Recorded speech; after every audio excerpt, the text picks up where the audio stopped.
সবাই কেমন আছেন? আশা করি আলহামদুলিল্লাহ ভালো আছেন।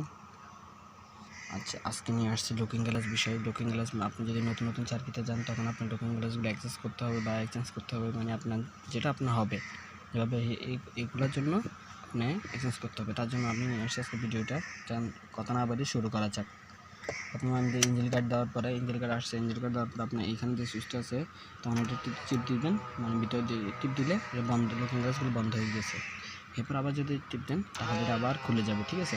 খুলে যাওয়ার পর আপনি যদি চান লুকিং গ্লাসের গ্লাসগুলো উঁচা নিচে করতে চান, দোনোটাই যদি উঁচা নিচে করতে চান তাহলে এখানে হবে পরে আরও দিলে, ডাইন পাশেরটা দিলে আপনার এই নিচে যেগুলো আছে এই বাটামগুলো এগুলো নিয়ে উপরটা দিলে উপরে উঠবে, নিচেরটা দিলে নিচে নামবে, ডাইনটা দিলে ডাইন নামবে, বামটা দিলে বামে নামবে, মানে এরকম করতে হবে। এরপরে বাম পাশেরটা দিলে বাম পাশেরটা আবার যদি আপনি এরকম সিট মারেন তাহলে বাম পাশেরটা আবার এরকম হবে, মানে সেম হবে।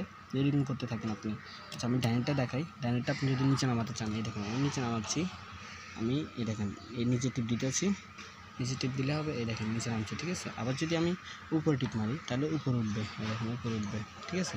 আপনি এক্সচেঞ্জ করে নেবেন। এরপর বাম পাশেরটা, আমি বাম পাশেরটা দেখাচ্ছি, দেখেন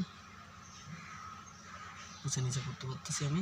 এগুলো আপনার সুইচ যেগুলো আছে এগুলো দিয়ে আপনি পুরো সাহায্য করতে পারবেন, ঠিক আছে? এত কোনো কষ্ট জিনিস না। আবার আপনি যদি চান লুকিং গ্লাস বটে দিতে আবার সুইচ টিপ দিবেন, আশরাফ সুইচ টিপ দিলে আবার লুকিং গ্লাসগুলো বটে যাবে। তো আজকে এটা পর্যন্ত। দোয়া করবেন ইনশাআল্লাহ যেন আরও নতুন ভিডিও নিয়ে আসতে পারি। সবাই সুস্থ থাকুন, ভালো থাকুন। আসসালামু আলাইকুম।